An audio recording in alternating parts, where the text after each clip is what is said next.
profesor dr. Svetlana Stanišić-Stojić, pa dr. Melita Vidaković, pa još imamo kao prijavljene profesor dr. Milica Bajić-Brković i profesor dr. Gazela Pudar-Draško. Dobar dan svima. Evo, meni je zadovoljstvo danas da se obratim ovom izuzetnom skupu, s obzirom na to da mislim da bi zaključci ove debate mogli da budu vrlo značajni. Ovde je izneto mnogo interesantnih zaključaka i mogu da kažem da su profesor Teodorović i profesor Pavlović zaista imali interesantne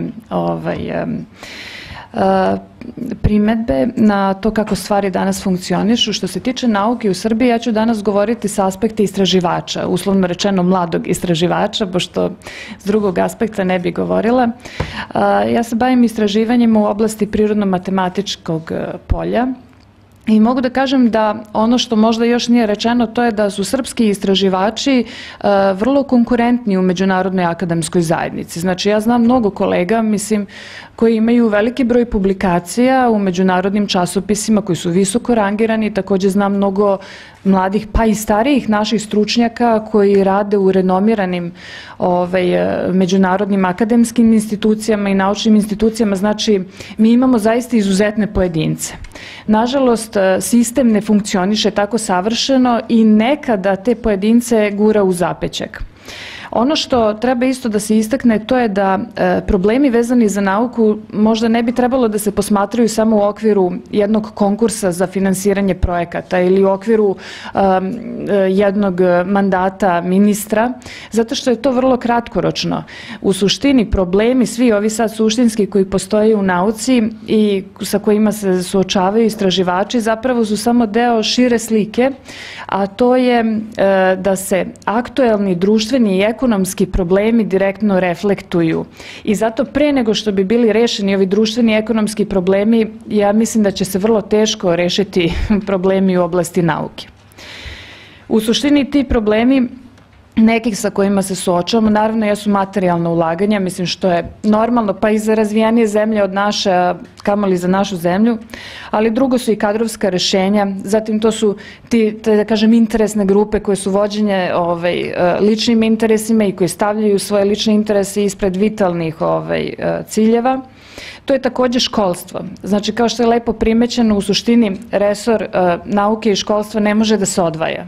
To je prosto nemoguće odvojiti. Naprimer, skoro sam naišla u medijima na interesantan podatak da je u periodu šestogodišnjem od 2007. do 2013. 14 puta povećan broj studenta u Srbiji sa visokim prosekom na osnovnim studijama, znači sa prosekom preko 8,5. To je sa 1000 na 14.000. Kada sam ja studirala, prosek 9 je bio izuzetan, znači ja sam bila među par studenta svoje generacije, međutim danas prosek 9 je maltene nešto što se podrazumeva. Najgore je i to što se na institute, umesto da se biraju ljudi koji imaju kritički stav, koji imaju volju za rad, koji imaju radoznalost, koji su zainteresovani i voljni da rade svoj posao, znači suštinski zainteresovani, zapravo se biraju ljudi koji, eto, upravo to, traže sigurnu oazu za bitisanje na nekom mestu do penzije, pa se onda postavlja i pitanje tog institucionalnog finansiranja, jer ko će da se muči da svake 4 godine nudi neku interesantnu ideju za projekat. I te interesantne ideje isto u zemljama kao što je naša se rangiraju možda problematično. Pa u poslednje vreme se baš daje akcenat na tom praktičnom značaju nauke. Pitanje je da li svako naučno istraživanje može da ima praktični značaj. Naprimjer, imate osnovne istraživanja u prirodno-matematičkom polju, ono ne može da ima praktični značaj. Ili bar ne tako direktno merljiv da svaki krajnji korisnik, stanovnik može da osjeća poboljšanje od rezultata tog istraživanja. Još jedna stvar koja se pomenula jeste razlika između istraživača u DH polju i prirodno-matematičkom polju. Mislim, često možemo da čujemo da istraživači u DH polju se žale kako im je jako teško da objave rezultate svojih istraživanja jer ljudi prosto u inostranstvu nisu zainteresovani. To je razumljivo, na primjer, kad pogledate istraživanje iz oblasti ekonomije, mi smo malo tržište i prosto rezultati tih istraživanja mogu često da nemaju neki značaj međunarodni.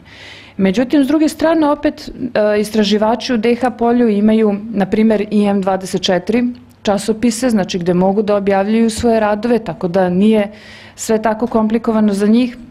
A za razliku od toga, opet kvantifikacija rezultata kod prirodnih istraživanja možda bude složena, jer vi imate istraživače u prirodnom polju koji, na primjer, 4 godine mogu da rade neko istraživanje, da objave rad u Nature ili Science-u i da to bude kategorija M21A, da dobiju za to 10 poena.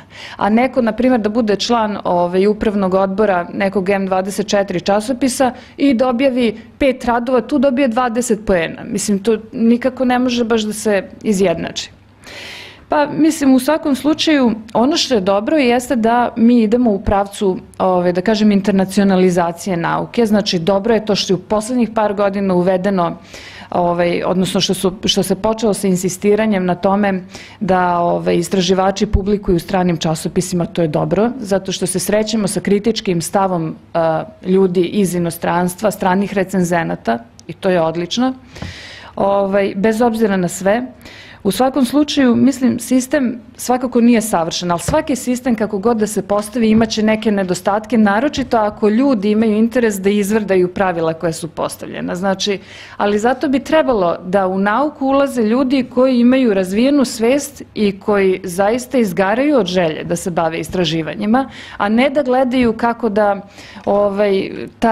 te kriterijume minimalno zadovolje, da se minimalno pokriju za 4-godišnji period ili eventualno da prime nove ljude koji će da ih dopisuju na radove. Znači, to je zaista ono što mora da se promeni da bi, ja mislim, se osetio neki napredak. A sistem kao sistem nije loš. Svaki ima nedostatke, ali dok god se pravila primenjuju na sve, mislim, ima neke šanse da to bude za opšte dobro.